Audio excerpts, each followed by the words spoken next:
Hello, this is North of Normal, a podcast about Canadian cinema and our relationship with film. Today, we are covering Strange Brew, released in 1983, directed by Rick Moranis and Dave Thomas, and screenplay by Rick Moranis, Dave Thomas, and Stephen DeJarnette. And today, to talk about Strange Brew, I have with me James Thornton. James, hello. Hi, how are you, Hunter? I am not too bad. How are you doing today? Pretty good. Talking about a very Canadian film today. On a very Canadian day indeed. We'll just note that today is the day of our national, well, not just national, but our elections. We are voting for local representatives and our ultimately prime minister. I hope everyone got the vote, even though this is past tense by the time you listen to it. Did you get a chance to vote? I did, yeah. Yeah, it wasn't too long of a wait, surprisingly. It was just like 2 minutes and I was out. They misspelled my last name, though. So that was fun. We'll make sure not to do that in the show notes. So you're here to talk about Strange Brew. Before we get to that, why don't you tell us a bit about yourself? Yeah, so my name's James. I work retail, which is so fun. But I'm also a theater person. I'm barely even known in the Halifax theater scene. It's kind of like, you know, Bob Kane and Bill Finger, where Bob Kane gets all the credit for Batman and Bill Finger is just slightly ignored. But, you know, I write plays on my own and, you know, never show them to the world because that's the life of a playwright. You know, how George Lucas has apparently tens of thousands of screenplays that he hasn't released yet because he just doesn't want to. But yeah, I do theater things. Hopefully one of these days I will be putting one of my shows on stage. Who knows? But yeah, I'm here to talk about one of my favorite Canadian and films ever, Strange Brew. Well, on that note, since it's your favorite film, for anyone out there who isn't lucky enough to have seen this movie yet, why don't you tell everyone what Strange Brew is about? Well, simply put, it's about two brothers who have to get beer for their dad because they drank it, and a bunch of shenanigans happen. Crazy shenanigans, and yeah, that's basically it. That's the easiest way to describe the movie. It is both possibly the most Canadian film out there, and we're going to get into why in this, I think. And also one of the strangest. I watched it with my roommate last night who had never seen it before, and I might go back to this a little bit later, but I forget about this because I grew up with this movie. Like, I grew up with SCTV. We're getting a little bit ahead of ourselves here, but it was so normalized to me. Like, everything that goes on in this movie, it was really weird watching it through somebody else's eyes that was just going in cold. Well, same thing for me. I don't know how I could even introduce this film to my friends who don't know anything about SCTV or Bob and Doug and just see if they would even enjoy it or appreciate the humor they had for it, because it's weird. It's a weird film. It just works, though, for some reason. Very early on when I approached you about being on the show, you know, like many people that have been on this show, they mull over different movies, and ultimately you came back with Strange Brew. Why is that? I mean, that's the first thing I thought about Canadian cinema was literally Bob and Doug McKenzie. It's just because when you told me about the podcast, and my first response was like in 2 seconds, I'm like, has anyone called dibs on Bob and Doug? And then you said, do you want to do Strange Brew? And I'm like, yes, I want to. And just for some reason, maybe because I grew up watching reruns at SCTV and also grew up watching Kids in the Hall, is that I have a very fondness for like sketch comedy shows and also some kind of like appreciation towards Canadian things. Not so much to where I just like love everything Canadian because, you know, there's issues with Canada, obviously. But there's like a wholesomeness to Bob and Doug that hasn't really been seen that much in Canadian culture for the longest time, because anyone listening is that Bob and Doug basically created the idea of the Canadian stereotype, or at least launched it into the mainstream for other countries. How we say, you know, oat in a boot and hoser and all that stuff. And wearing toques all year round. Wearing toques all the time. Stuff like that. And it's interesting, like, they more or less invented that stereotype. I mean, just as a background for the characters, SCTV, for those who don't know, Second City Television, a lot of people know Second City just from the comedy clubs, and a lot of great comedians have come from there. But particularly from the Toronto Second City, they made a rather bizarre sketch comedy show, which revolves around a TV station, and everybody plays different roles, different celebrities, different impersonations. And eventually on this podcast, I do want to do TV shows, and I think SCTV will inevitably be one of those episodes. But specifically about Bob and Doug, it was very late into the show, maybe the last couple of seasons. I believe Rick Moranis was very new onto the show. And it was actually being filmed for the States at the time. And in the States, the show ran 2 minutes less than in Canada because of the number of ads. So when they were putting it into the Canadian market, they were told we need 2 more minutes of content. More Canadian content. Yeah, exactly. And they said it had to be like pure Canadian content. And I remember looking at an interview with Dave Thomas, who was like, what the F? Like, we're all Canadian. Like, you don't get more Canadian than this. Canadian cast, writing, everything Canadian. Yeah, exactly. And he said, what do you want us to do? Sit around drinking beer and like eating bat bacon? And the execs apparently went, yes. So they just decided to make up this. I think it started off as Canadian Corner. They invented these 2 characters of these sort of dopey brothers, Bob and Doug McKenzie, and almost like early YouTube video stars. They basically just sit there and ramble about dumb Canadian things, and they were breakout characters. They blew up, especially in the States. So that's why this sort of stereotype kind of exists in the first place. Yeah. I mean, for people at home, there's a certain amount of Canadian content on the radio and television that needs to be Canadian produced and Canadian made. So that's why Degrassi was such a big thing back in the day. But that's also, funny for Bob and Doug to be created like that, taking just the biggest known stereotypes of Canada and just throwing it out there, because apparently SCTV wasn't Canadian enough for producers and stuff. But should we just go over some cast members of SCTV briefly, if you want? Yeah, for the people at home. Yeah. So basically SCTV was Kids in the Hall before Kids in the Hall, that had cast members John Candy, Rick Moranis, obviously, Bob, also the dad from, Honey, I Shrunk the Kids, and from Ghostbusters as well. I forget his character's name. Lewis? Lewis, yeah. Dave Thomas, who plays Doug. Also Catherine O'Hara. If you don't know, she's on Schitt's Creek right now, but also she was the mom in Home Alone. Martin Short, Harold Ramis, who is in Canadian. There's a few American people on SCTV, like Joe Flaherty, which I think he's most known for playing the dad on Freaks and Geeks. Yeah. Yeah. But he was on SCTV as well. And then there's... I wasn't aware he wasn't Canadian. Yeah, there's like a few non-Canadians on there. It's just only like 1 or 2. And then also Eugene Levy as well on SCTV as well. And of course, later, Martin Short. Yeah. There were a couple of interesting YouTube rabbit holes that I went into researching this podcast, mainly because, yet again, I've said this before in previous podcasts, I was amazed how little information was out there about the making of this movie, all my film books, different resources that I tried to get a hold of. So I went into some weird corners of YouTube, finding information, watching old Bob and Doug materials, interviews with Rick Moranis and Steve Thomas, especially around the characters of Bob and Doug McKenzie.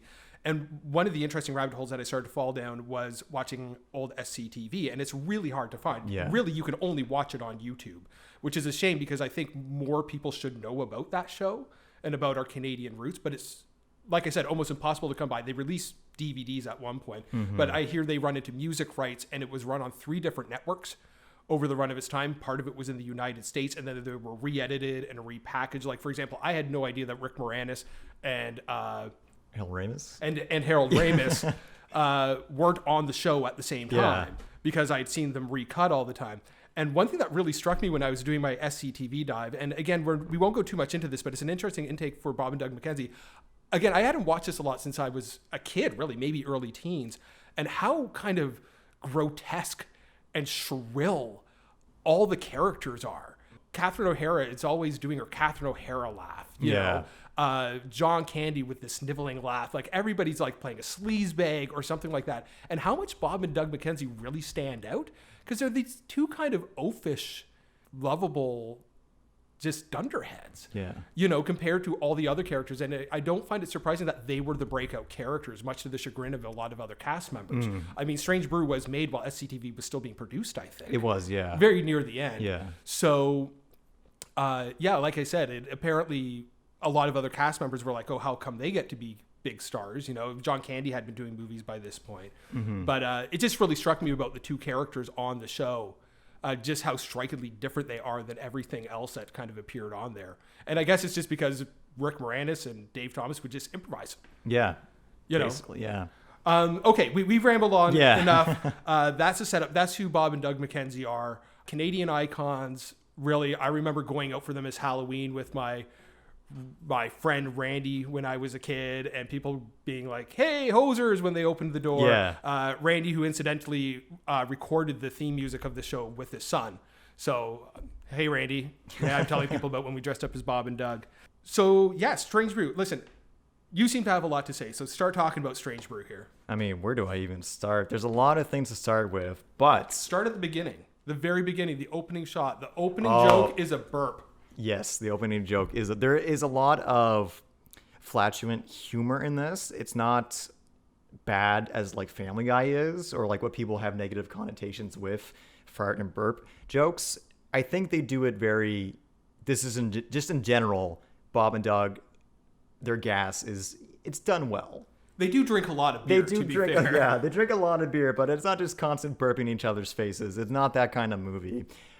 But when the movie starts out with a lovely lion, because this movie was distributed by MGM. It is the MGM lion. Yeah. With anyone, I'm sure people have seen this image from the movie of like the lion being camera panning around and seeing the lion behind like the MGM stage.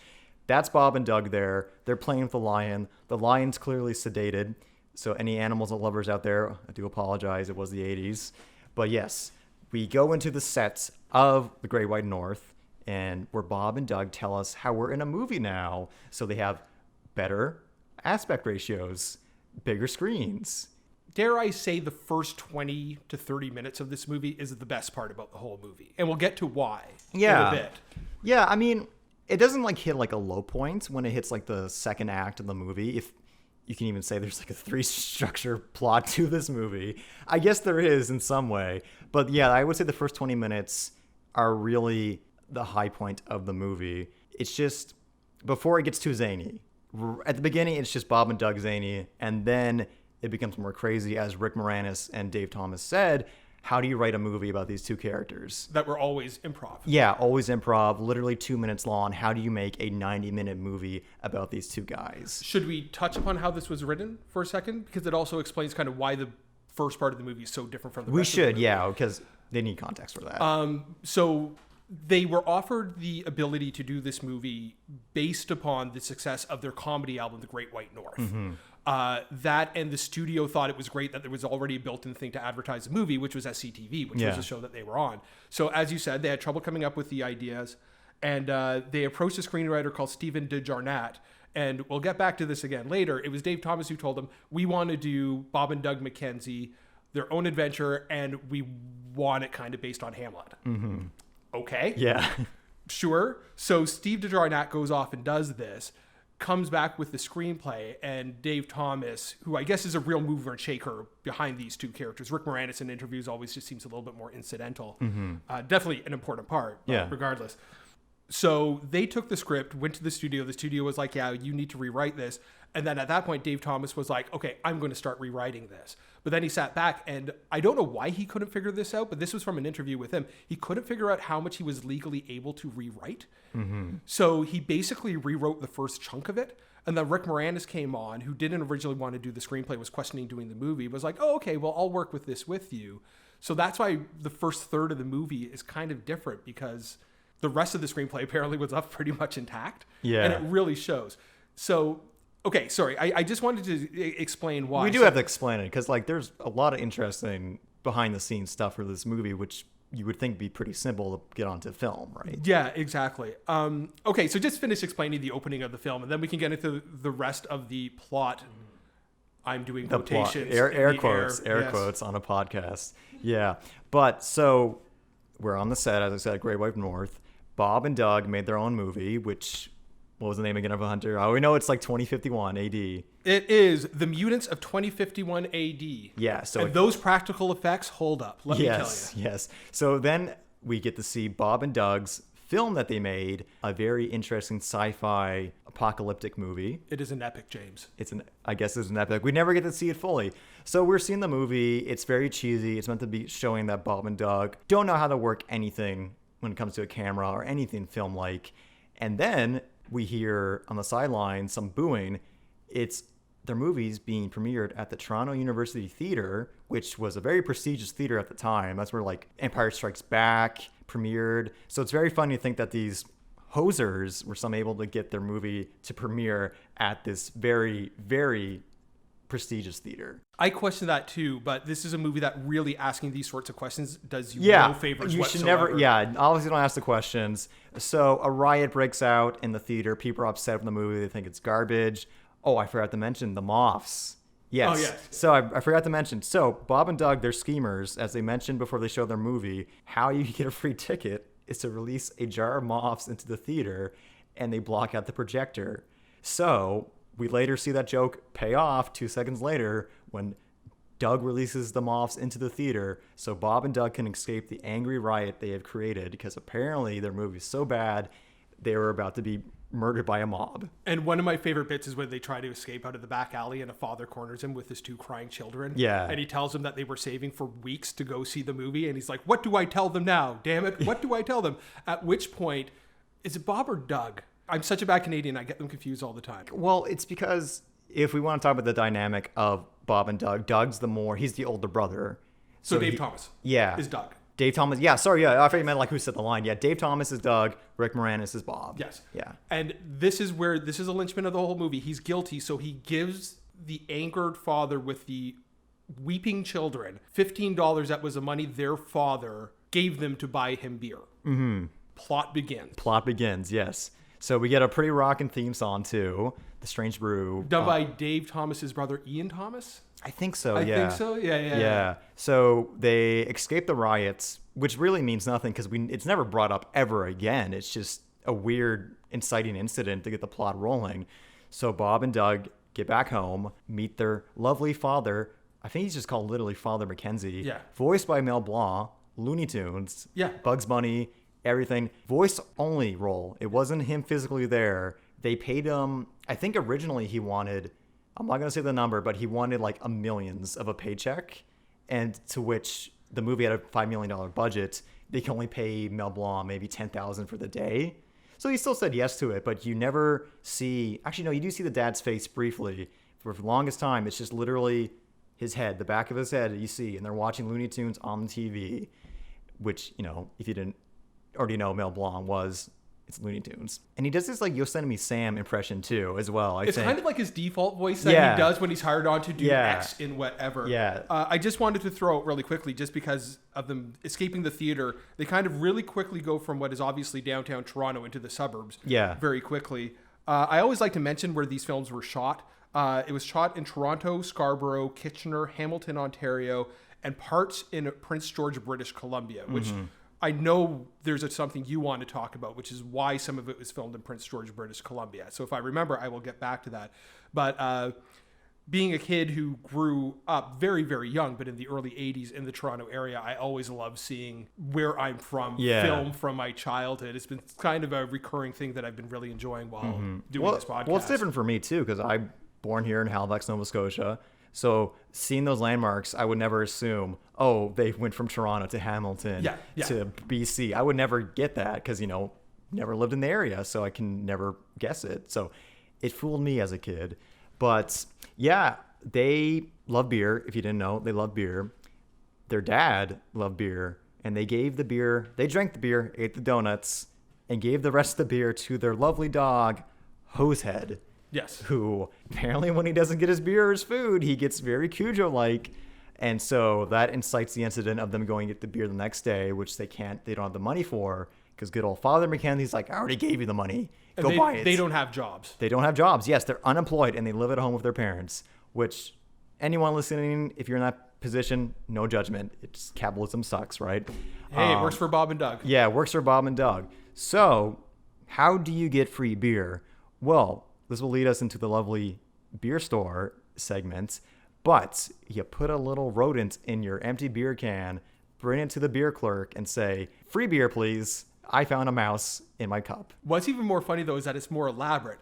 You take a mouse when it's a baby. Yeah. And then you put it in the bottle. Yeah. And then you feed it until it gets bigger enough. That little detail I had forgotten about. Yeah. It just seems so absolutely bizarre and weird in a really bizarre way. way. It shows that they're thinkers, Bob and Doug, somewhat. They're boneheads, but they do think of things through. At least Doug is, because Bob's more of the childish one of the two. Yeah, Doug is always talking about how he's a genius and how he's good with electricity. Yeah.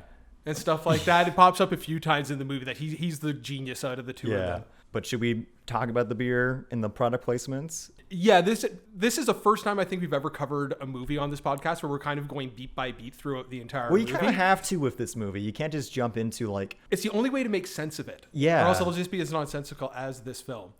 Okay, so they go to the beer store. The beer store. Now, if you are like me and you are from Ontario or spent time in Ontario, you know what the beer store is. It is the government-run outlet for beer, and it is called the beer store. It wasn't always called that. I remember when I was really little being taken to the beer store by my dad, because of course, it was called Brewers Retail.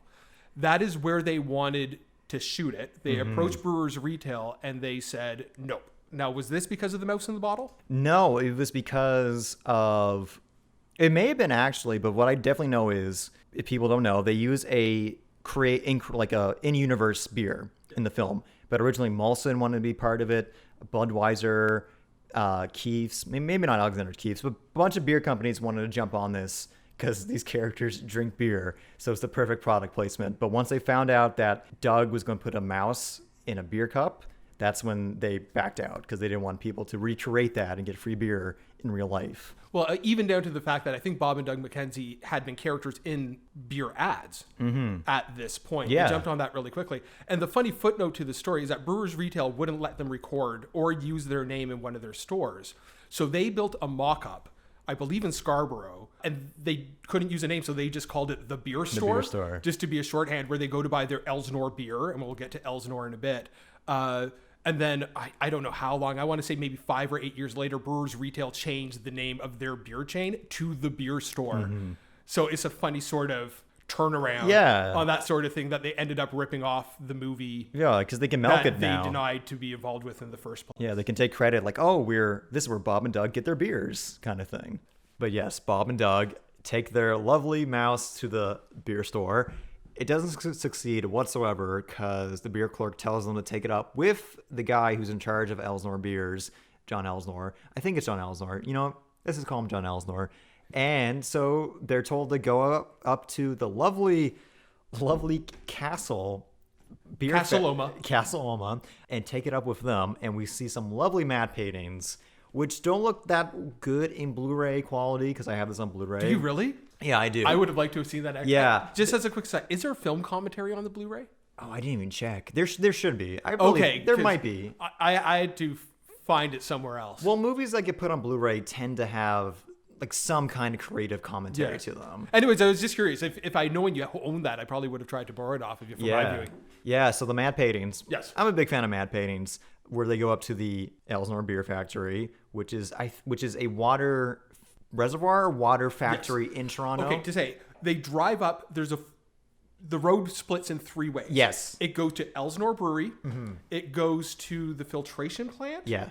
And then the third one goes to the Royal Canadian Home for the Mentally Insane. These 3 things are not going to cross-pollinate at all in the plot. It's just a weird thing that just happens to be there. Or as Doug says, that's the loony bin. And then they joke about committing each other. Yes, exactly. There's a lot of comedy in the movie, I should just mention, of Doug saying, not Rick Moranis, Bob, you're going to be, sent to prison for all these kind of things. Weird antidotes like that. But side note here, anyone who's a fan of Into the Mouth of Madness, the John Carpenter film with Sam Neill, they filmed another insane asylum at that water plantation, at least for the actually no, they filmed on the inside too. So that water plantation has been used for many movies. Oh, that's cool. And we made a passing reference to Castle Oma. Castle Oma is not really a castle. It's more like a big stone mansion that a guy built in Toronto, and it's kind of a Toronto landmark, and it just pops up in so many movies. I don't believe this is leaving my mouth. I saw it like a few days ago in the latest episode of Riverdale. Don't judge me at all, but if you're from Toronto, you know where to spot it. It's an X-Men. It's the School for Gifted Youngsters in the first X-Men movie. It pops up all the... They make fun of it in Scott Pilgrim. The fight scene with the first boyfriend is at Castle Oma in both the comic and the film. So anyways, they go to the brewery. Yes, and this is where we get into the Hamlet stuff. The lovely Hamlet adaptation the movie tried to be, where they encounter Pam Elsinore, played by Lynn Griffin, who This is for the Halloween. The closest we'll get to a Halloween episode. Yeah, this episode will be released around Halloween. Yeah. So this is our version of a Halloween episode, I guess. Lynn Griffin played Heather in Black Christmas, which is another Canadian horror film. Not as good as The Changeling, but, still classic in my opinion for Canadian It's kind horror. of considered one of the first slasher Yes. films, right? It was during the tax shelter period of Canadian cinema, Yeah. where they basically said, come up and film the movies, you don't pay any tax and save a bunch of money. Mm-hmm. So a lot of schlocky, cheap movies got made. Yeah. Black Christmas being an early one. Yeah, but that's for another time. So Bob and Doug get to the lovely beer factory after they free Pam from her entrapment, which is, I guess, is a kind of a foreshadow of the electric fence. But yeah, and it's kind of weird. She's just randomly trapped She's in stuck there. in Like, there, yeah. The fence is closed in on the car. Yeah. So Bob and Doug have to ram their van into her car to free her. Very weird movie. Obviously, don't think about it. Now, is she supposed to be the Hamlet character? I think she Yes, has to be. yes. She Okay, has yeah. to be the Hamlet character because she's the daughter of Elsnor, who we find out later died. Elsinore being the name of the town where Hamlet takes place. Yeah. Or the fiefdom or whatever the heck it is. Yeah, Elsnor is the brewer company here. And so her uncle Claude, Yes. marries her mom, like Hamlet, blah, blah, blah, try to take over kingdoms and all that stuff, where we get introduced to... Uncle Claude, played by the great Paul Dooley, who's Yes. one of the best character actors of that time. Yeah, If you see him, you'll know who he is. Yeah, he's great in this movie. He's just... His photographic memory, as we'll... That actually is a pretty good gag. It's a good joke. It's a really good joke. So we get in there. Bob and Doug are like, we're here to see the owner. And then we find out he's dead. They bribe the secretary with donuts instead of money. Haha, get it, right? And so that's where we see the whole... Well, they also make a joke about 1984 because there's a bunch of cameras everywhere. Yes, they mention a Big Brother as well. With Brewmaster Smith, played by Max von Sydow.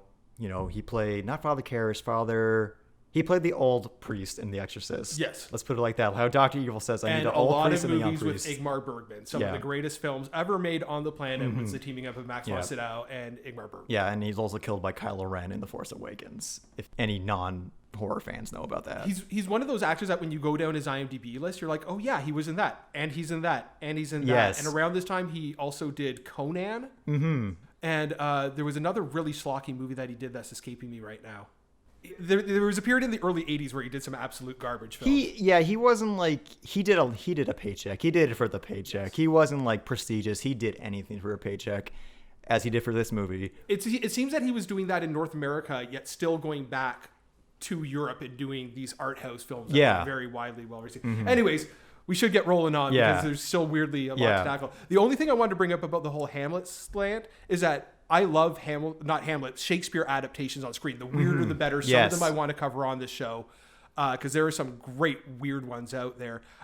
Weirdly enough, if I hadn't done a podcast about Canadian cinema, I probably would have done one about Shakespeare adaptations and inevitably would have had to have done this episode on Strange Brew regardless. Yeah. So it all works out in the end. Okay, plot forward. Yeah. Obviously, I should mention Max von Sydow is wearing fake teeth. I don't know why. He just must be a character choice. Who knows?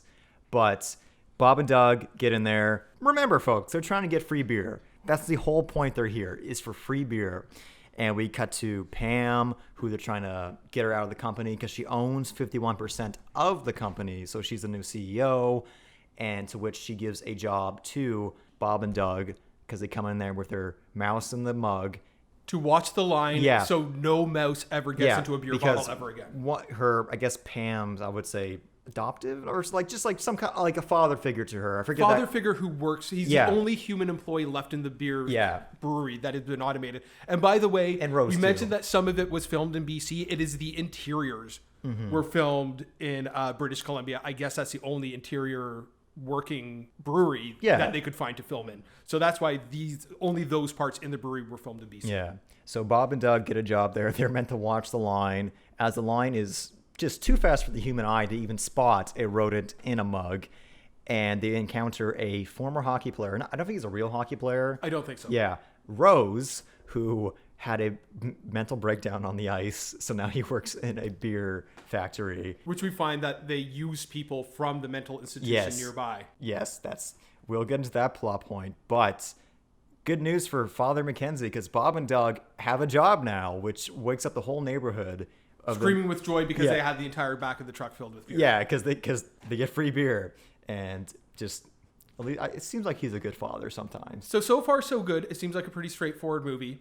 They lean really heavily in. They don't explain why or exactly what the plan is. You find out. Let's just jump into it. Max von Sydow is an evil brewmeister who is putting a mind control drug into the beer and using as test subjects the inmates of the mental institution in which they play music on an awful synthesizer. Might I also add, not only is this the most Canadian movie ever made, quite possibly the most 80s movie ever made, in which they mentally control the mental patients to play games of hockey in the middle of what looks like to be a cooler storage where they're barreling, falling into piles of beer against each other. So I don't know what the end plan is of the mind control plot. They never say. Probably. But that is what they are doing. Yeah, they never do explain it. It's just Max von Sydow, Brewmaster Smith, is just evil, as we're introduced to his very kind of Death Star looking Star Wars thing, which is probably intentional because they make a Star Wars joke.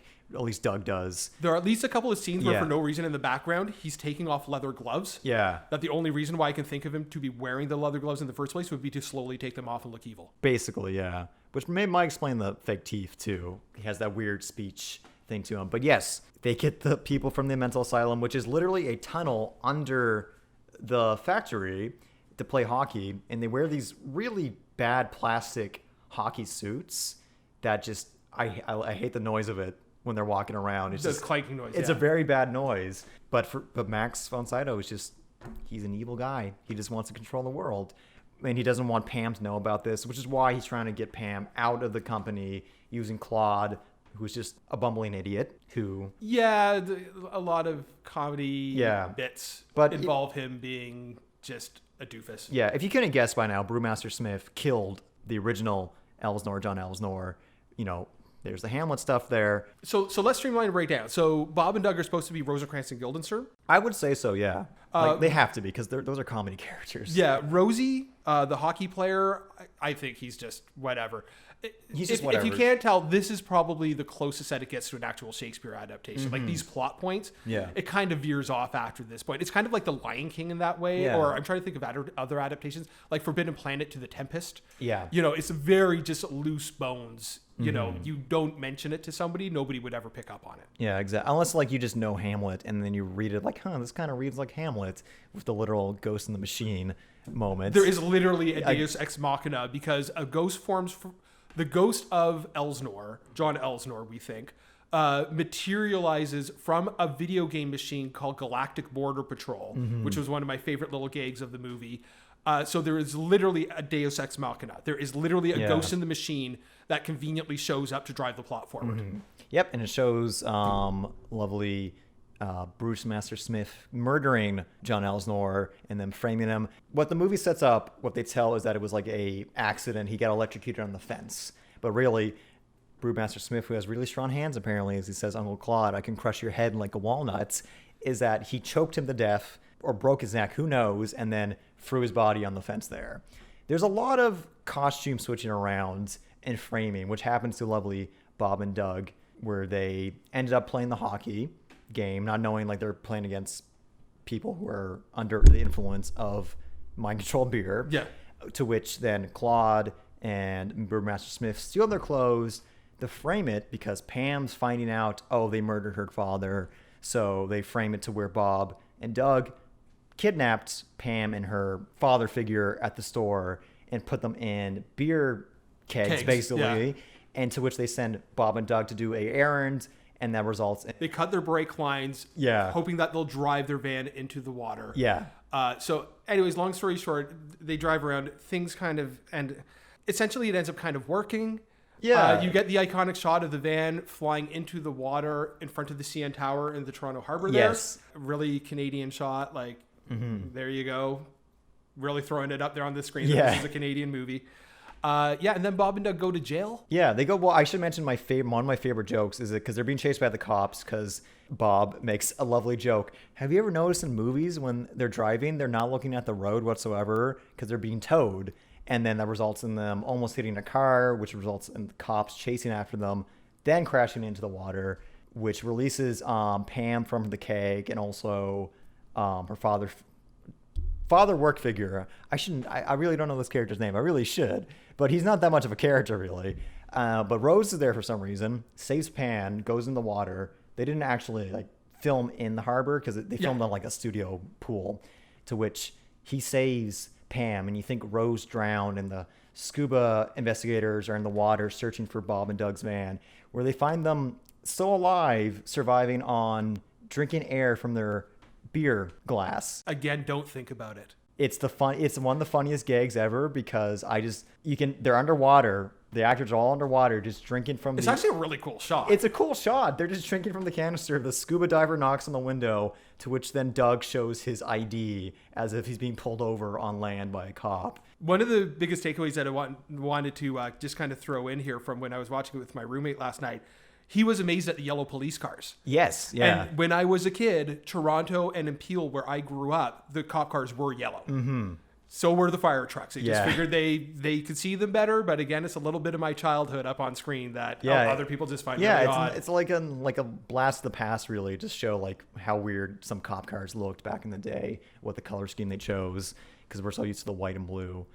But yeah, Bob and Doug get sent to jail first, to which lovely Doug says, "Oh, the prisoners are going to love you, Bob," because, got to have a male rape joke in a movie, apparently. It's an 80s movie that takes place in a prison. Even if it's a comedy, there is going to be one. There's going to be one of those jokes. Sorry, people. It's just poor taste, really. And then after that, they get put on trial. Yes. Which has my favorite secondary character in the entire movie. I don't know his name. I always refer to him as 80s Toronto lawyer. Yes, the lawyer. Yes. Okay, well, I got to explain it. So they're in the waiting cell where Doug says, "We don't need lawyers. Lawyers are for, like, babies," to which then the officer's like, "Your lawyer's here," and they run out of the cell, where apparently all the prisoners are angry at them for lying, where they are introduced to their lovely smoking lawyer man, crazy action lawyer. Yeah, just look at him. He looks like in Toronto 80s dude lawyer. Yeah. Kind of balding a little bit, longish on the side. And probably my favorite non-Bob and Doug scene comes a little bit later,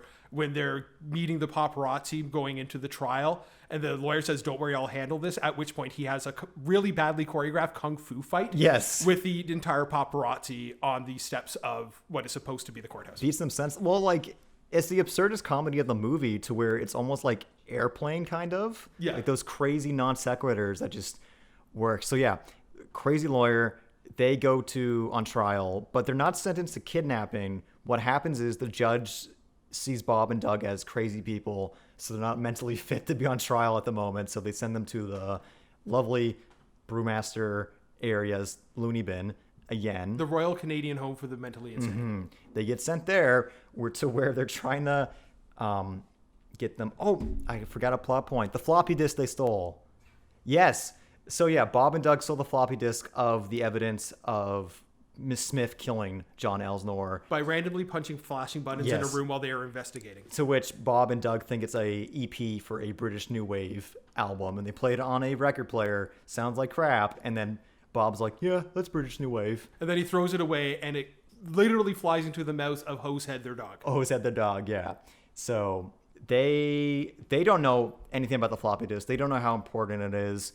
But also at the same time, Pam is in the mental institute as well, comatose, where she does get taken back to her home with the lovely Uncle Claude being like, "I have a photographic memory," with the inspector, and then he literally can't name any of the statues he has in his house. Yes. With my favorite joke, "Oh yeah, Bonaparte," and then Claude's like, "Yeah, it's Napoleon." So to move things forward, because you can talk about the little gags in this thing all day. So they're put on trial. Just a quick little gag. Bob randomly has a nosebleed and has Kleenex shoved up his nose, and then he laughs so hard it shoots out of his nose and ricochets like a bullet around the room. Yeah. This is the type of humor we're talking about. Yeah. Here. Well, and then also the intermission gag too after the crash in the water happens, where like the movie's actually kind of ending. It seems like it's ending there, and then cut to intermission for like 2 seconds, and they're back at it. Yeah. Like just crazy gag. Like we can talk about all the gags, but we'll be here for like 2 hours. So okay, yes. So really, what happens is that, well, they get sent to the mental institution. My favorite bit is that they end up trying to escape with Rosie and what's her name? Pam, sorry. There's a funny little gag where they decide they're going to split up. They act kind of weird, and then you find out they've never actually been apart from each other. Yes, Bob and Doug have never been separated. separation anxiety, which I just thought was a cute little part of the movie because it actually is really kind of sweet. Let's see. Let's just fire through this. Bob and Pam get trapped by Brewmaster Smith in a giant tub in which he attempts to drown them with beer, at which point Bob drinks all of the beer. Drinks all of it, yeah. When they go to rescue them, he is like Veruca Salt.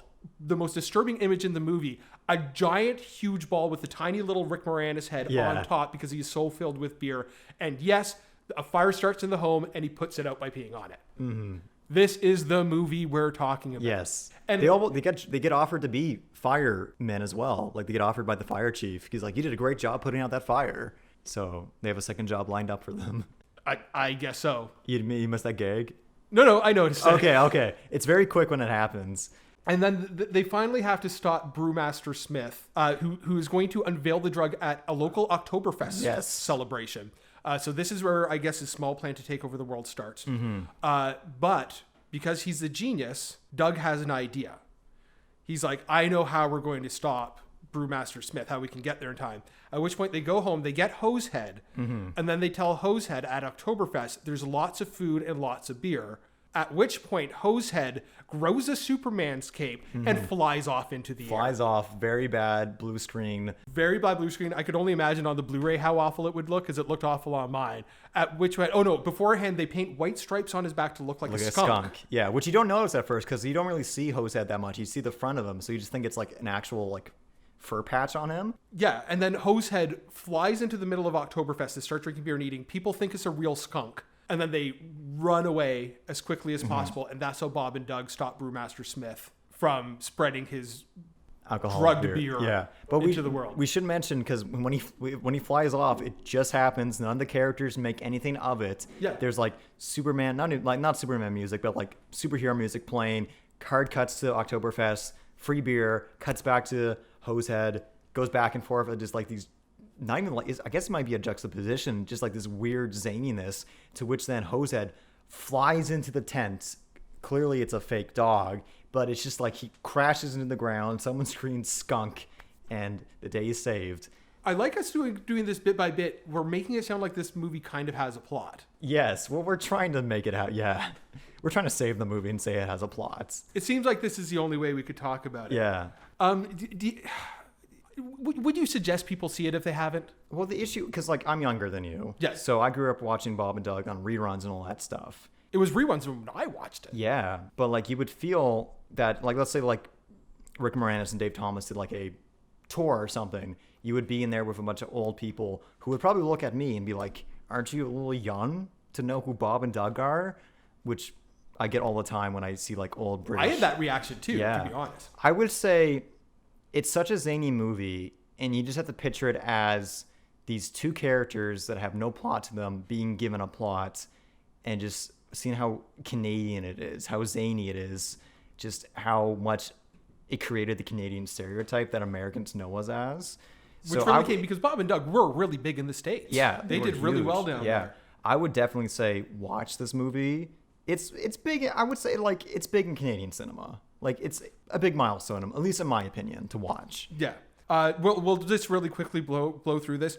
Again, there was a little bit more SCTV after this, but I think one season. I could be wrong on that. And then over the years, they kind of tried to do different things. They tried to do a sequel. In 1999, a sequel they wanted to do called Home Brew, which was about them getting into the microbrew business. With Dan Aykroyd playing like sleazy salesman kind of idea. But apparently funding fell through, and for a while, Todd McFarlane, like Todd McFarlane of like Spawn and Spider-Man, he was going to fund the Bob and Doug sequel. Yeah, if you don't know people, Todd McFarlane is Canadian, so you know, there you go. And then there was a horrible cartoon. Yes. That was made that Rick Moranis did not come back for. Bob Coulier? Is that his name? Uncle Joey or whatever from Full House? It might be. It's a really bad voice of Bob. It's a bad Flash animated show. It's, if anyone's seen The Critic, that show on TV, it had also a very bad third season on Flash. They're not good. It's not worth to watch it if you're a Bob and Doug fan. You're not missing out on anything. But they did have resurrected and reunited the Bob and Doug characters a couple of times. They did it for, there's no footage of it, but they did do it for a charity for spinal cord damage because Dave Thomas's nephew, I think, had an accident. And then they recorded, I couldn't find this and I was disappointed because I really wanted to watch it. They did a 24th anniversary special called Bob and Doug's 2-4 Anniversary that was released on DVD. I could find copies for like $80 on like Amazon. Yeah. But like, I would have liked to have seen it, you know, just to kind of catch up for it. So a couple of last questions for you there, James, before we finish up here. Yeah. What do you think this film says about Canada? Do you think it says everything about Canada? It says or what everything, every stereotype there can be? It says everything and nothing about Canada. It's both just everything that you would think of Canadian as like drinking beer, playing hockey, eating donuts, saying hoser, and saying a boat and W and all that stuff. But also, it doesn't really change much about Canadian cinema. It wasn't groundbreaking, but it's a dumb comedy. It's a dumb comedy, but it just worked, and it's just enjoyable to watch, really. Now, do you agree with the sentiment that if Bob and Doug Mackenzie were made by Americans or somebody not Canadian, Canadians would hate the stereotype, that we love it because it was made by Canadians? By Canadians for Canadians? Yes, if it wasn't made by Canadians, this would be less well received and less enjoyed. I think it's because it's the whole like self-deprecating humor a lot of people have because it's coming from Canadians. There's more of a scenario to it, while if it's Americans doing it, it's just spiteful, I guess. It's not a cynical film. Yeah. And even a lot of the old SCTV show can be a really cynical show. Like I said, Bob and Doug really stand out as characters. And on that note, I really noticed this time, there are no SCTV guest stars. No, like not even John Candy, who told them, hey, get into movies. Yeah, which I find very interesting. Kind of was its own thing. Anyways, so before we wrap up here, James, you got anything going on? Got anything that you want to plug at all? Anything you want to say? Anything at all? Just writing my plays, and hopefully I'll stage one of them. I'm trying to adapt Franz Kafka's Metamorphosis, so maybe 2020 winter, who knows? That might be on stage somewhere, bus stop, or maybe my basement. Who knows? Maybe with inspiration from this, you could do a thinly veiled Metamorphosis with some wacky comedy. David Cronenberg meets Bob and Doug Mackenzie. Pretty much. Yeah. That would be worthwhile watching. Yeah, anyways, James, it was great to have you here. Thank you for bringing this movie. I think it is a good thing to get the most Canadian film on the planet out of the way. Yes. This Bob and Doug Mackenzie, Strange Brew, is now off the list. Even if we talk about SCTV, we've done Bob and Doug. Yeah. We could focus on everything else. Yeah. And we could devote a good chunk of time to Ed Grimley. That's where my passion lies with SCTV. Yeah, you can spend like 2 hours on SCTV alone without mentioning Bob and Doug. All right, James. Well, thanks again. Well, thank you for having me. North of Normal is a product of Eldritch Creative, which can be found on Facebook at Eldritch Creative and Instagram at eldritch.creative. This show can be found at North of Normal on Facebook and on Instagram at North of Normal Pod. Intro music is by Dad vs. Son out of Hamilton, Ontario. That's it for now. Be safe.